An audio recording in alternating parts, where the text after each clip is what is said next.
A bobcat kitten tried to save his dying mom, and the worker's next move shocked everyone. On a scorching job site, machines roared. But everything stopped when a tiny wild cat dragged itself toward its collapsed mother. The crew thought they were just dealing with a heartbreaking accident, until one worker noticed something strange hidden in the dirt. Suddenly, this wasn't just about animals in danger. It was about uncovering a truth someone wanted buried. As the clock ticked, pressure mounted. Orders came down to keep working. But the kitten refused to leave its mother's side. And so did one worker, who risked everything to protect them. What started as a moment of compassion spiraled into a battle of power, danger, and shocking revelations. Because sometimes saving a life means exposing the lies that could destroy your own. So what secret was powerful enough to turn a construction site into a battlefield? And why were people so desperate to keep it hidden? Before we begin, let me know where you're watching from. It turns this little corner of the internet into something bigger, something shared. The Arizona sun beat down mercilessly as the resurfacing crew began their morning shift. Heat waves rippled across the construction site, distorting the distant mountains into wavering shapes. Tamsin Rowe adjusted her safety vest, already feeling sweat trickle down her back. Despite the early hour, the familiar rumble of heavy machinery filled the air as her colleagues powered up their equipment for another day of road work. From her position at the paver controls, Tamsin could see the entire work zone stretching before her. The acrid smell of hot asphalt mixed with dust hung heavy in the air. She'd been with the crew for 6 months now, mostly keeping to herself and letting her work speak for itself. The steady vibration of the roller beneath her hands had become almost comforting over time. Suddenly, a movement caught her eye. At first, she thought it was just another piece of construction debris blown by the wind. But then she saw it clearly, a tiny bobcat kitten, no bigger than a house cat, dragging itself across the loose gravel. Its fur was matted with dust, and one of its back legs seemed to drag uselessly behind it. Tamsin's heart clenched as she followed the kitten's desperate trajectory. That's when she saw its destination. At the edge of the work zone, partially hidden behind some equipment, lay a larger form. The kitten's mother, motionless on the ground. The sight hit Tamsin like a physical blow. "Oh my God," she whispered, her hands freezing on the controls. Other workers began to notice too. The grinding of machinery slowly died away as one by one her colleagues spotted the heartbreaking scene unfolding before them. Without hesitation, Tamsin hit the emergency stop on her roller. The sudden silence was deafening. She was already climbing down from the cab when she heard the foreman's angry shout, "Rowe, what the hell do you think you're doing? Get back to work." She ignored him, her boots crunching on the gravel as she hurried toward the struggling kitten. Behind her, she could hear the murmurs of her co-workers, some concerned, others annoyed at the delay. "This is a construction zone, not a damn animal sanctuary," the foreman bellowed. "We've got deadlines." Tamsin kept moving. The kitten had stopped its forward progress, exhausted by the effort. Its tiny sides heaved with each breath, and Tamsin could see now that it couldn't be more than a few months old. Her throat tightened with emotion. "Someone needs to help them," she called back, her voice stronger than she felt. "We can't just pretend we don't see this." The foreman's heavy footsteps approached behind her. "Rowe, I'm warning you. Get back to your station, or what?" Tamsin turned to face him, surprising herself with the steel in her voice. "Fire me for having a conscience. Go ahead." She gestured to the injured animals. "But first, we're going to help these bobcats." The foreman's face reddened, but something in her expression made him pause. Other workers had begun to drift closer, drawn by the confrontation and the unusual sight of their quietest colleague taking a stand. "Look at them," Tamsin said softly, but loud enough for everyone to hear. "That kitten's hurt, and its mother." She swallowed hard. "We can't just keep working like nothing's wrong. We're better than that." The silence stretched for what felt like an eternity. Then, from somewhere in the gathered crowd, a voice spoke up. "She's right, boss. Ain't right to leave him like this." More voices joined in, supporting Tamsin's position. The foreman looked around at his crew, then back at Tamsin, who stood her ground. Finally, his shoulders sagged slightly. "Fine," he growled, "but make it quick." And Rowe, his eyes narrowed. "This goes in your file." Tamsin nodded, already turning back to the kitten. She didn't care about her file, or her job security, or anything else in that moment except helping these animals who needed her. As she knelt beside the struggling kitten, she could hear the foreman ordering someone to call animal control and the local wildlife rescue. The small victory felt hollow as she got her first close look at the injured animals. The kitten's leg was definitely broken, and its mother showed no signs of movement. But as Tamsin gently reached toward the baby bobcat, She saw its mother's side rise and fall with shallow breaths. She was alive, at least for now. Hang on, little ones, Tamsin whispered, her voice thick with emotion. Help is coming, just hang on. Around her, the construction site had come to a complete standstill. The machines stood silent, their operators watching as one of their own chose compassion over convenience. Tamsin knew she might face consequences for her actions, but as she watched the kitten struggle to reach its mother, she knew without a doubt that she'd made the right choice. This was worth any reprimand, worth any mark in her file, because sometimes doing what was right meant being willing to risk everything else. As she waited for help to arrive, Tamsin realized that her usual quiet demeanor had hidden something she hadn't even known. Was there the strength to stand up for what she believed in, no matter the cost? The tension at the construction site grew thicker than the Arizona heat as the foreman's face turned a deeper shade of red. He jabbed his finger toward the idle machinery, his voice rising above the distant rumble of engines still running. Every minute we waste is money down the drain. Get those machines moving, now. He turned to address the crew. Grade has to be maintained. We're already behind schedule. Tamsin quickly shrugged off her bright orange safety vest, her movements deliberate and calm despite her racing heart. She carefully draped it over the injured Bobcat mother and her desperate kitten, creating a makeshift shelter from the harsh sun. Her hands trembled slightly as she pulled her phone from her pocket. I'm calling the state wildlife hotline, she announced, loud enough for everyone to hear. They'll know exactly what to do. The crew shifted uncomfortably, exchanging uncertain glances. Joey, one of the younger workers, took a half step toward his machine before stopping, clearly torn. Martha, who operated the water truck, stood frozen with her hand on her door handle, watching the scene unfold. I mean, they are hurt, Joey ventured, earning a sharp look from the foreman. Did I stutter? The foreman barked. Get back to work. All of you. The kitten let out another pitiful cry, the sound cutting through the mechanical drone of idling engines. It pressed closer to its mother's still form, tiny paws kneading at her fur. The sight made several workers wince visibly. Tamsin had just finished dialing when a heavy set of footsteps approached from behind. She turned to see Enoch Vale, the site's veteran mechanic, making his way through the crowd.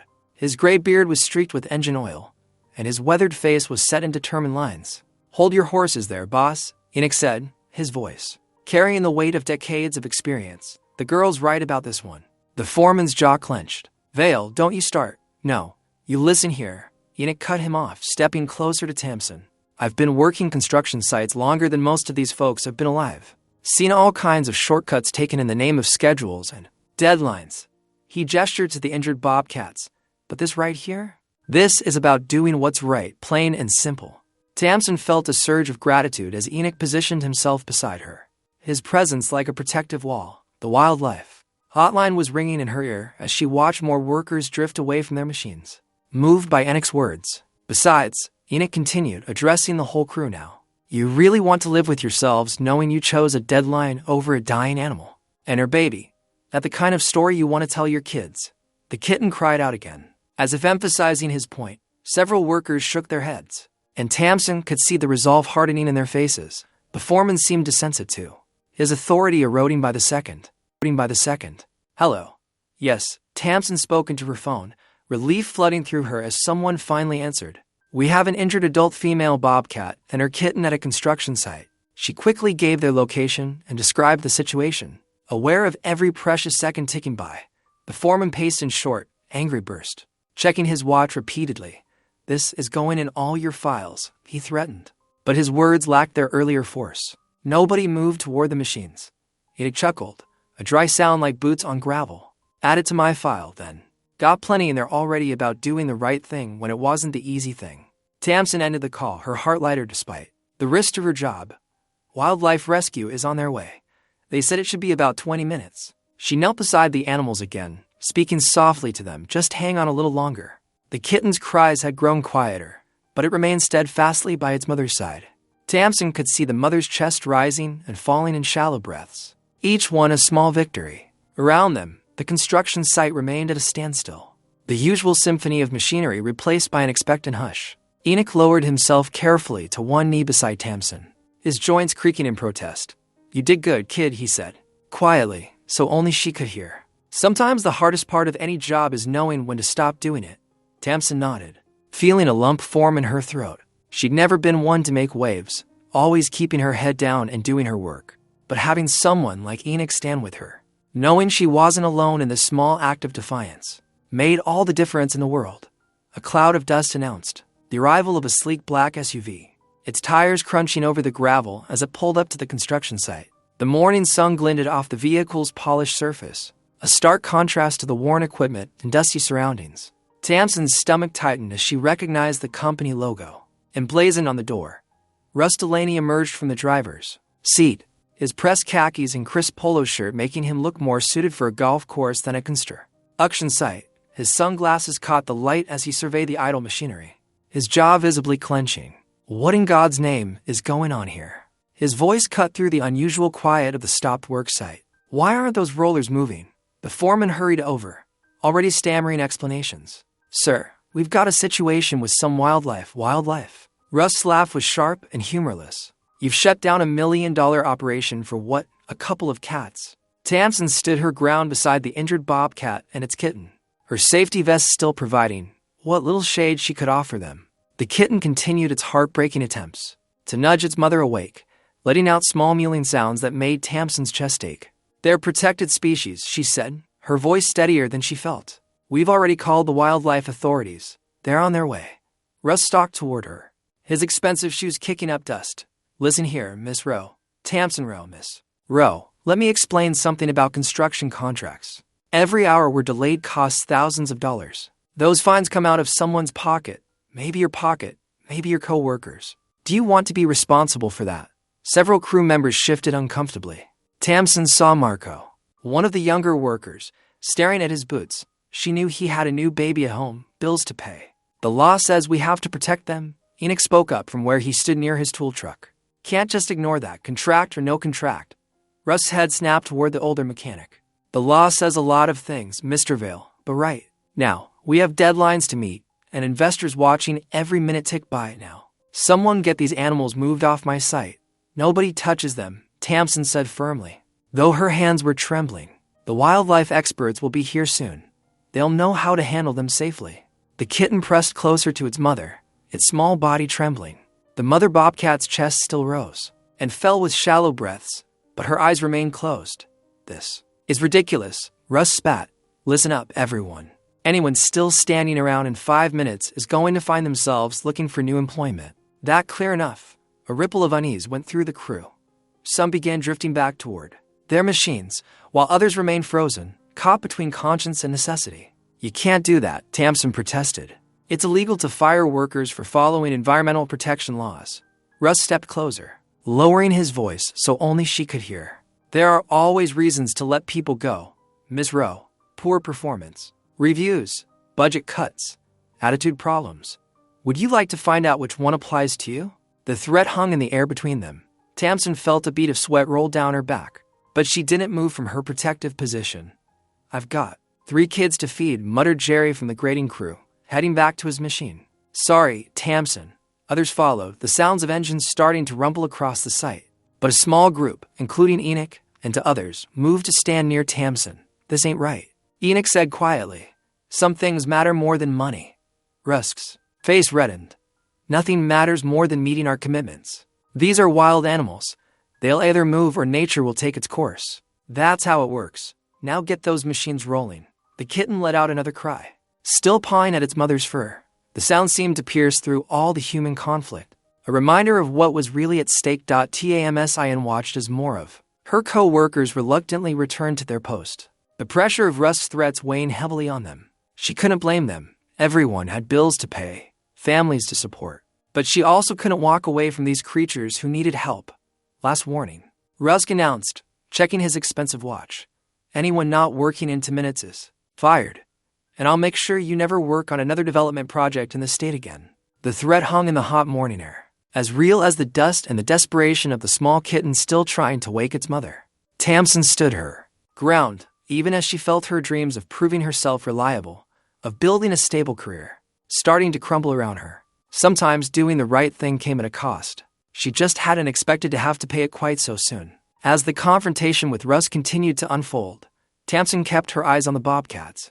The kitten's increasingly desperate movements drew her attention to something she hadn't noticed before. Small black pellets, clinging to the mother's muzzle. Her heart skipped a beat as she scanned the immediate area, her gaze landing on a partially hidden green box beneath the nearby stacked pallets. "Enoch," she called out, trying to keep her voice steady. "Can you come look at something?" The veteran mechanic made his way over, his weathered face creased with concern. Tamsin pointed toward the suspicious box while keeping her protective stance over the animals. "There's something under those pallets. And look at her mouth, those black specks." Enoch crouched down, using his flashlight to peer beneath the stacked materials. His intake of breath told Tamsin he'd found something significant. Reaching carefully, he pulled out a small green box, roughly the size of a show box. Its industrial-grade plastic surface bore warning symbols and professional labeling. "Rodenticide bait station," he said grimly, turning the box to reveal a vendor code stamped on its side. "Property of Valley Vista Development Corporation." Tamsin's blood ran cold. "Check for more." Enoch searched the surrounding area, quickly, locating two additional bait stations tucked away behind construction materials. Each bore the same corporate branding and warning labels. Rusk, who had been shouting at some of the remaining workers, noticed their discovery and strode over. "What do you think you're doing now?" "Funny thing," Enoch said, holding up one of the boxes. "Seems like somebody's been using professional-grade poison bait stations out here. Illegal ones. If I'm not mistaken. Wildlife protection laws are pretty clear about that." The color drained from Rust's face as he recognized the boxes. "Those are for rat control. Standard practice on construction sites. Not within 50 feet of open areas where protected species might access them," Tamsin countered, her voice stronger now.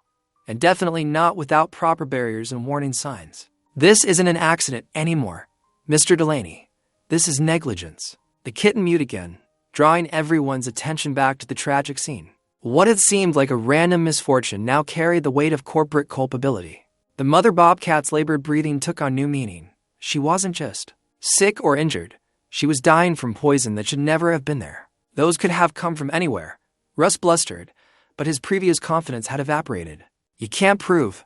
Your company's vendor code is right here," Enoch interrupted, pointing to the stamped numbers. "Same one that's on all our equipment. And I'm betting the wildlife authorities will be real interested in running those numbers." More workers began gathering around as they realized something significant had changed. The discovery transformed the situation from a simple construction delay into something far more serious. "This wasn't just some unfortunate encounter," Tamsin said, loud enough for everyone to hear. "These animals are dying because someone cut corners, ignored regulations, and put profit ahead of everything else. How many other animals have already died out here that we never saw?" The mother bobcat's breathing grew more labored. Each rise and fall of her chest a stark reminder of the human-caused tragedy unfolding before them. The kitten, sensing its mother's distress, pressed closer to her side, its small body trembling. Rusk pulled out his phone, stepping away to make a call. His previous threats forgotten in the face of this new crisis. The crew members who had started to return to their machines now stood still, watching the scene with renewed understanding. "Document everything," Enoch told Tamsin quietly, pulling out his own phone to take pictures of the bait stations and their placement. "Every detail matters now." Tamsin nodded, using her phone to photograph the mother bobcat's condition, the pellets round her mouth, and the kitten's desperate vigil. Each image was evidence of a system that had failed to protect the very creatures it was meant to safeguard. The sound of approaching sirens cut through the tense atmosphere. The wildlife authorities were finally arriving, but now they wouldn't just be responding to an injured animal call. They would be investigating a case of illegal poisoning, with the evidence leading directly back to Valley Vista Development Corporation. The discovery of the poison bait stations changed everything. Tamsin's hands trembled slightly as she keyed her radio, but her voice came out steady and clear. "This is Tamsin. I need everyone to listen carefully." She paused, gathering her courage. One by one, the radio crackled with acknowledgments from different crew members. "We've found illegal poison bait stations with the developer's vendor code. The mother bobcat is dying because of them. I'm asking for your help to protect these animals and document what's happening." For a moment, only static filled the air. Then Enoch's gruff voice broke through. "Copy that. Moving the loader now." The massive yellow machine roared to life, its engine drowning out Rust's immediate protest. With practiced precision, Enoch maneuvered the front-end loader across the easement, effectively blocking access to the section where the bobcats lay. "What do you think you're doing?" Rust shouted, his face reddening. "Move that equipment immediately." But Tamsin was already coordinating the next phase. "If you're with me, bring your trucks around. Form a perimeter. We need to protect this evidence." The rumble of diesel engines filled the air as, one by one, heavy trucks began to move. First came Marco in his water truck, pulling up alongside the loader. Then Pete's dump truck swung into position on the opposite side. More vehicles followed, each driver making their choice clear as they created a protective circle around the scene. Rusk's composure cracked completely. "This is sabotage," he screamed, yanking his phone from his pocket. He started recording, spinning in a circle to capture the faces of each crew member. "You're all fired. Every single one of you. I'm documenting this illegal work stoppage." Tamsin remained calm as she pulled out her own phone. With steady hands, she opened her social media app and hit the live broadcast button. Her voice came out clear and professional as she narrated what she was filming. "I'm at the North Ridge development site, where we've discovered multiple illegal poison bait stations," she began, panning her camera across the green boxes. "These stations are marked with the developer's vendor code. They've poisoned at least one adult bobcat, who is now dying in front of her kitten." She moved to show the tragic scene of the kitten still trying to rouse its mother, then carefully documented the black pellets visible around the adult bobcat's muzzle. All the while, Rusk's angry tirade could be heard in the background of her broadcast, providing a stark contrast to her measured approach. "The construction crew has stopped work to protect these animals and preserve evidence while waiting for wildlife authorities," she continued. "We're documenting everything to ensure proper investigation of these illegal practices." The crew stood their ground as Rusk paced between the trucks, alternating between threats and attempts to order them to move. But something had shifted in the air, a sense of unified purpose that seemed to make his words bounce harmlessly off the wall of solidarity they'd built. Enoch made his way over to stand beside Tamsin, his weathered face set with determination. "Wildlife officer's about 10 minutes out," he said quietly. "Called in a favor with my brother-in-law at the department. He's sending their best."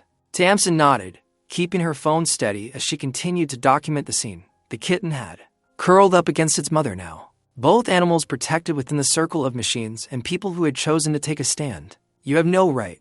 Rusk was still shouting, his phone waving wildly as he recorded. "This is private property. You're interfering with contracted work, and you're interfering with a wildlife crime scene," Tamsin replied calmly, making sure to capture his reaction in her live stream. "These bait stations are illegal. The evidence isn't going anywhere, Mr. Delaney." More crew members began gathering near Tamsin and Enoch, forming a human barrier to match their equipment perimeter. Even those who had initially hesitated were now standing firm, their collective presence a silent rebuke to everything Rusk represented. Through her phone screen, Tamsin could see the viewer count on her livestream climbing. Comments flooded in expressing outrage at the situation and support for the crew's actions. She kept her focus on maintaining a clear, factual record of events, letting the scene speak for itself. In the distance, a siren warbled briefly, the first sign that help was approaching. The kitten's ears perked up at the sound, but it remained pressed against its mother's side. Both animals now at the center of a crisis that had transformed a simple construction crew into a unified force for justice. The crew's first collective act of defiance had changed more than just the power dynamic on the site. It had revealed the strength they possessed when they chose to stand together, turning their machines into shields and their presence into protection for creatures who couldn't protect themselves. The standoff took an explosive turn when Rusk suddenly broke away from the group, his face contorted with rage. He sprinted toward the idle dozer, his polished shoes kicking up a cloud of dust with every pounding step as he ran. His movements were frantic, almost unhinged, like a man possessed by the weight of his own pride and fury. "Nobody stops my project," he shouted, his voice cracking with fury as he scrambled up into the operator's seat. The sudden motion startled the kitten, spooked by the chaos around it. With a frightened squeak, it darted away from its mother and vanished into the shadowy mouth of a nearby drainage culvert, its tiny paws pattering against the concrete. "He's lost it," someone yelled as the dozer's engine roared to life, coughing once before building into a thunderous growl. Rusk's hands fumbled on the levers, his movements jerky and unpracticed. The massive machine lurched forward in fits and starts, its heavy blade lifting menacingly as he steered it toward the culvert where the helpless kitten had taken shelter. Panic rippled like a shockwave through the crew. Several workers stumbled backward, their boots skidding in the dirt. Faces pale with shock and disbelief, others stood frozen in place, unable to process what they were seeing, their eyes locked on the impossible scene unfolding before them. The dozer's tracks churned up the earth, tearing deep grooves and inching closer and closer to the culvert's entrance. With every grinding second, Enoch's decades of experience kicked in instantly. Without hesitation, he sprinted toward the side of the dozer, his heavy frame moving with surprising speed for a man of his size. His oil-stained coveralls flapped violently in the wind as he ran, every step fueled by instinct and muscle memory. His eyes locked onto the emergency kill switch he had checked and maintained countless times. Over the years, a mechanism he knew better than the lines on his own hands. "Not on my watch," he muttered under his breath, lunging forward. With one powerful yank, he activated the switch. The dozer's engine coughed, sputtered, then wheezed out like a dying beast before shutting down completely. A billowing cloud of dust and exhaust swirled around him as the massive machine ground to a halt, its blades settling uselessly into the dirt. But the danger wasn't over.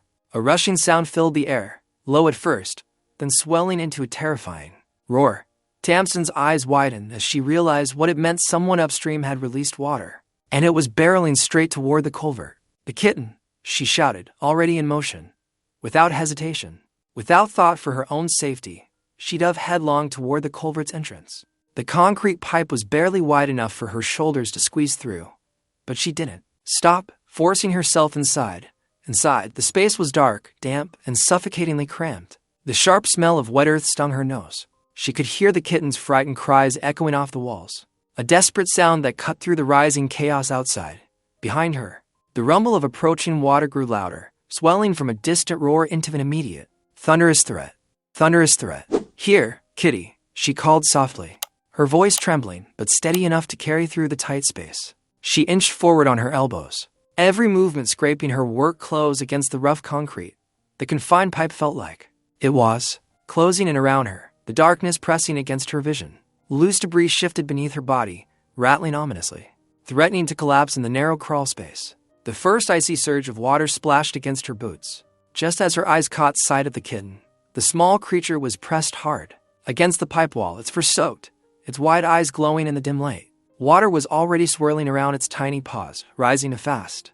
Tamsin grabbed a shovel lying near the culvert's entrance and dragged it in with her. With quick, desperate thinking, she wedged the handle against the pipe's roof, creating a makeshift brace to hold back falling debris. It wasn't much, but it was all she had. "I've got you," she whispered, her words shaky, though she tried to sound calm for the kitten's sake. Her own heart hammered in her chest, every beat drowned out by the rush of water. The cold liquid was already up to her waist as she pressed deeper into the pipe, her clothes dragging heavily against her body. Shouts echoed from outside, but they felt far away, muted beneath the deafening roar of water and the kitten's pitiful cries.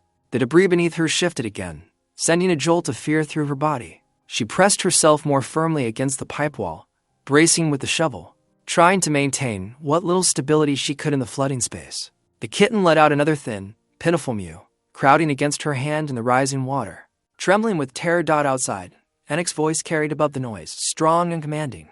"Get a rope," he shouted, "and someone call emergency services. We've got people in danger here." The water rose higher, each second more merciless than the last. Tamsin knew she was cornered between the terrible choices: retreat to save herself, or stay and risk drowning while protecting the kitten. But as she felt the tiny body trembling against her hand, pressing into her for safety, she realized there was no real decision to make at all. She held her position, using her own body as a fragile shield, while the water surged around them both in the suffocating dark. A cloud of dust announced the arrival of the state wildlife officer's vehicle, its official markings gleaming under the harsh Arizona sun. Lieutenant Priya Caldwell stepped out with practiced efficiency, her dark hair pulled back in a neat bun, her uniform crisp despite the heat. She surveyed the scene with calm, experienced eyes, taking in the makeshift barricade of construction, vehicles, and the gathered crew. "I'm Lieutenant Caldwell," she announced, her voice carrying authority without aggression. "Where are the animals?" Tamsin, still damp from her ordeal in the culvert, pointed toward the makeshift shelter they'd created for the mother bobcat and her kitten. The lieutenant's expression shifted as she knelt beside the animals, her hands moving with gentle precision as she examined them. "How long has the mother been showing these symptoms?" she asked, noting the black residue around the bobcat's muzzle. "We first noticed them this morning," Tamsin replied, her voice steady despite her exhaustion. "We found bait stations hidden under the pallets." Lieutenant Caldwell's eyes narrowed. She stood up and turned to face Russ Delaney, who was still fuming near his truck. "Sir, I need to see all permits and wildlife management documentation for this site immediately."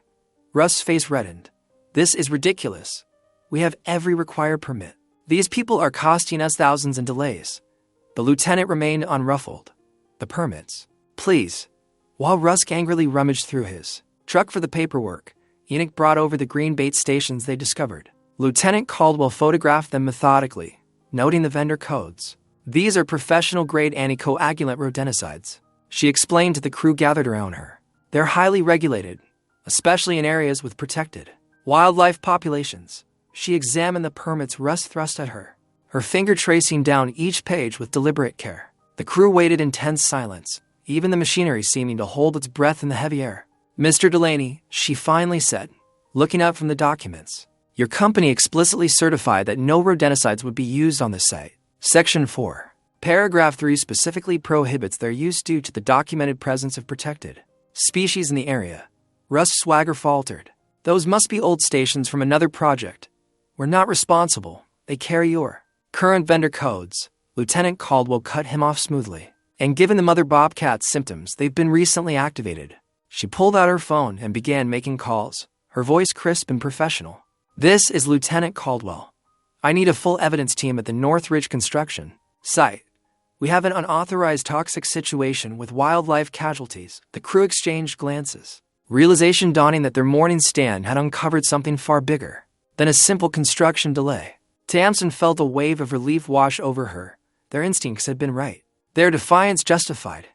Lieutenant Caldwell turned to address the gathered workers. I need statements from everyone who witnessed the animal's condition or discovered the bait stations. This is now an active investigation into violations of wildlife protection statutes. She paused by the makeshift shelter, where the mother bobcat lay breathing shallowly, her kitten pressed against her side. We'll get immediate veterinary care for these two. The evidence of poisoning, combined with the permit violations, makes this a criminal case. Russ's face had lost all color.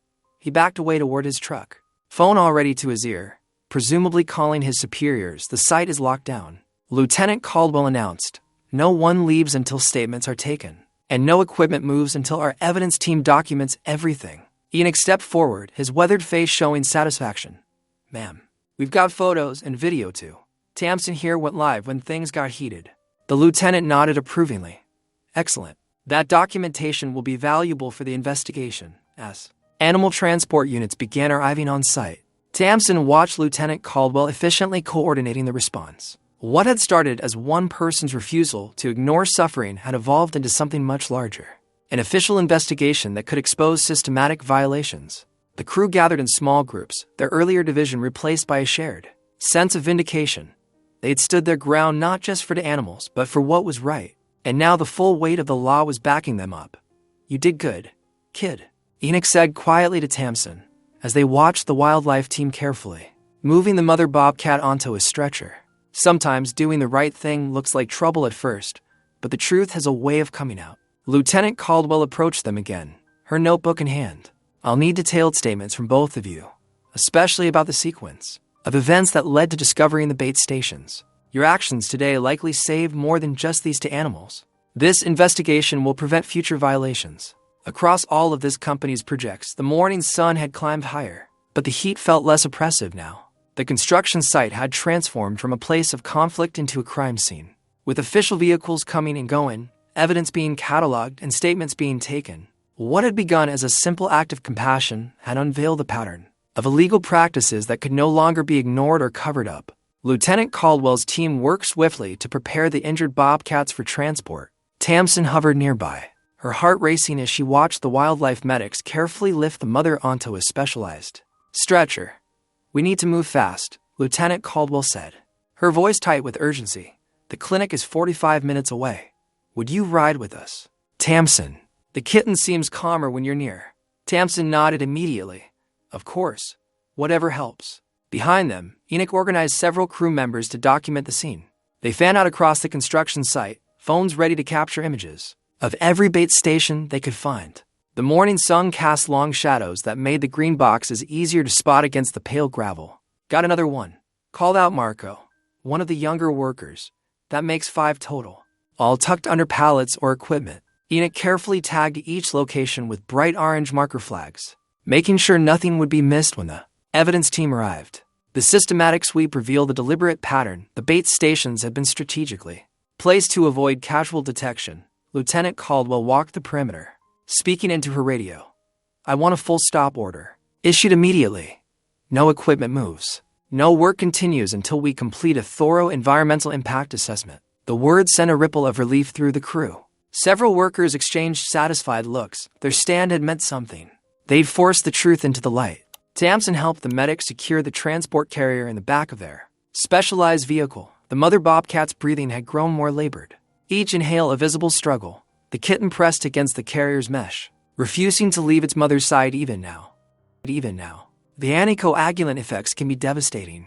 The lead medic explained quietly to Tamsin as they climbed in. We'll do everything we can. But these poisons are brutal. They prevent blood clotting, cause internal bleeding. The fact that she's held on this long shows remarkable strength. The rescue vehicle pulled away from the site, lights flashing, through the back window. Tamsin could see Enoch directing more crew members to different areas, everyone pitching in to document the evidence. The sight filled her with pride. They'd come together when it mattered most.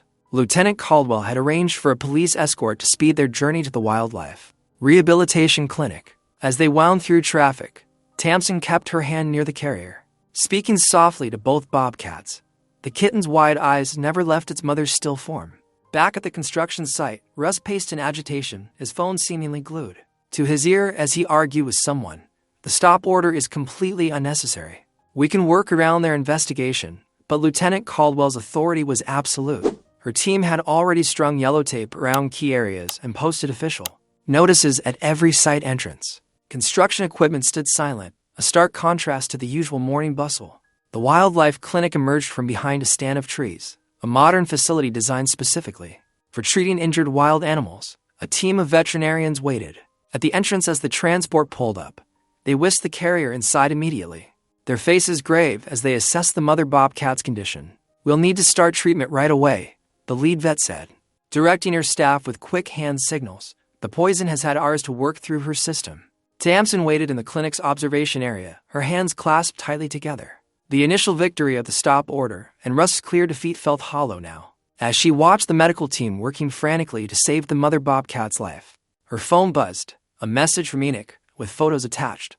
The crew had located 3 more bait stations, bringing the total to 8. Each image showed the same professional-grade poison boxes, all bearing the developer's vendor codes. The evidence was overwhelming, but another message followed quickly. Russ trying to push for partial restart. Says areas away from bait stations should be cleared for work. Caldwell holding firm for now. Tamsin's jaw clenched. Even now, with proof of their violations exposed, they were still pushing profits over protection.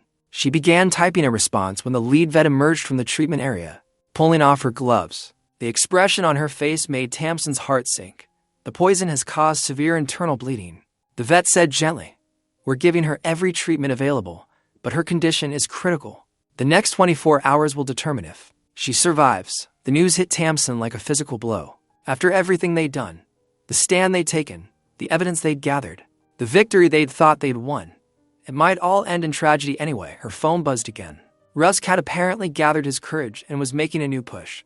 The animals are gone now. He was arguing to anyone who would listen.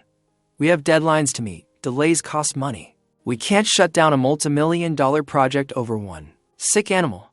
Tamsin stared through the observation window at the mother bobcat, now connected to multiple monitors and for lines. The kitten had been placed in a separate enclosure nearby, still trying to get as close to its mother as possible. The victory that had seemed so certain just hours ago now felt fragile and incomplete. They'd won the battle to save the bobcats, but the larger war was far from over.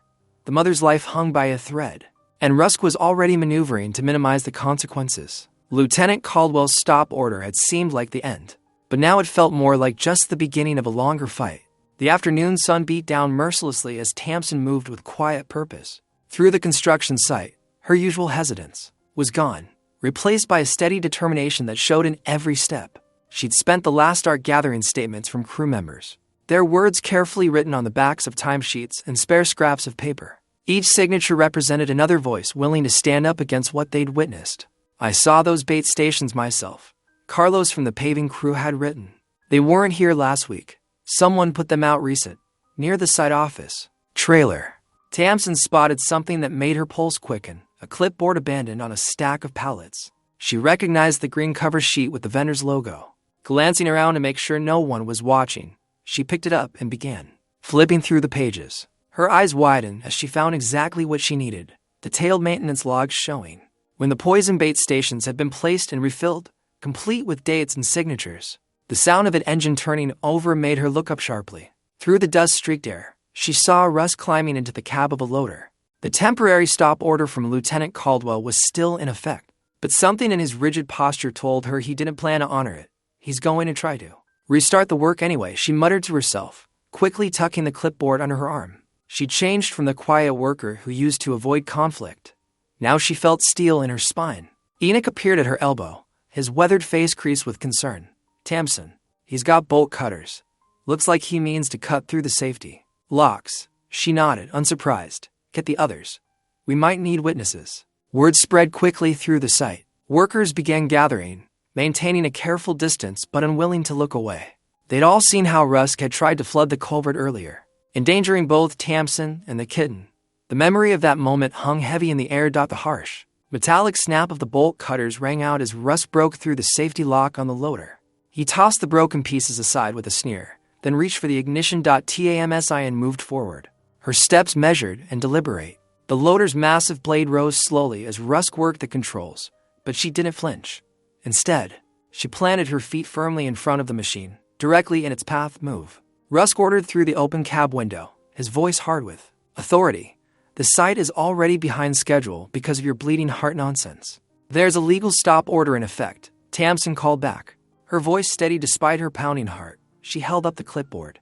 And I have proof that your company knew about the illegal poison bait stations. The maintenance logs show everything. Russ's face darkened. He gunned the engine, letting the loader creep forward a few inches, a clear attempt to intimidate her. But Tamsin didn't budge. Last warning, he growled. Get out of the way or you're fired. The silence from the watching crew was absolute. Even the wind seemed to hold its breath. Tamsin felt the weight of every eye on her, but she kept her gaze locked on Rusk. No, she said simply. The word carried across the site, clear and unwavering. She pulled out her phone, holding it up so he could see she was recording. If you move this machine one more inch, you'll be violating a state wildlife officer's direct order, and everyone here will witness it. More phones appeared among the crew, their cameras pointed toward the confrontation. Rusk's knuckles whitened on the controls as he realized how many people were documenting his actions. You're nothing, he spat. Just some low-level worker who thinks she can play hero. You really want to throw away your job over this? Tamsin took a step closer to the loader, her voice rising with quiet authority. I'm someone who knows the difference between right and wrong. And I'm not alone. She gestured to the gathered crew members. We all saw what happened here today. We all know what your company did. Those bobcats were poisoned because someone decided profits matter more than lives. The loader's engine continued to idle, but Rusk didn't advance. His usual mask of corporate confidence began to crack as he looked from face to face in the crowd, seeing nothing but resolution in their expressions. These sworn statements, Tamsin continued, holding up the papers, and these maintenance logs are going straight to Lieutenant Caldwell. Your company certified there would be no rodenticides used on this site. That was a lie. And now we can prove it. Movement rippled through the watching crowd as Enoch stepped forward to stand beside her. Then, Carlos joined them. One by one, other workers moved up to form a human barrier between Rusk and the rest of the site. Rusk's face contorted with rage, but in that moment, they all saw what Tamsin had become. No longer the quiet worker who kept her head down, but a leader who had found her voice. The transformation was complete. The confrontation had reached its peak, with Tamsin standing unflinching before the loader's blade while Rusk seethed in the cab, trapped by his own actions and the many witnesses recording every moment. The power had shifted, and everyone on site knew it. The question now was how far Rusk would push before he finally accepted his defeat. The roar of approaching vehicles cut through the tense standoff. Two wildlife enforcement trucks kicked up dust as they pulled onto the construction site, their lights flashing in the morning sun. Lieutenant Caldwell stepped out first, followed by three more officers in khaki uniforms. Rusk remained in the loader's cab, his knuckles white on the controls as Tamsin stood her ground before the blade.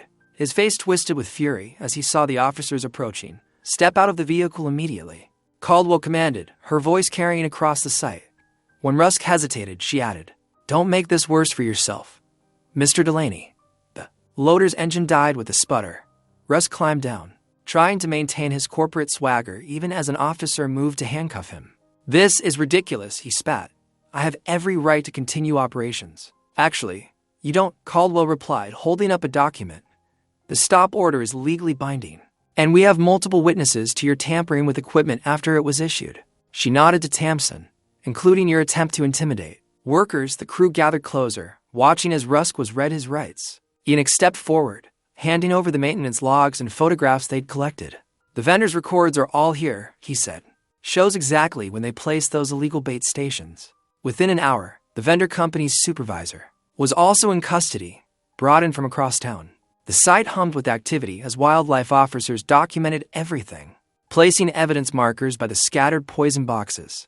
Tamsin's phone buzzed with a text from the wildlife clinic. Her heart leaped as she read it. "Mother stabilized, responding well to vitamin K treatment. Both cats doing fine." She shared the news with her co-workers, who had stayed to give statements. Cheers and backslaps went around the group. Even the foreman managed a grudging nod of approval. "Ms. Rowe," Caldwell called, waving her over. "The company's regional manager would like a word."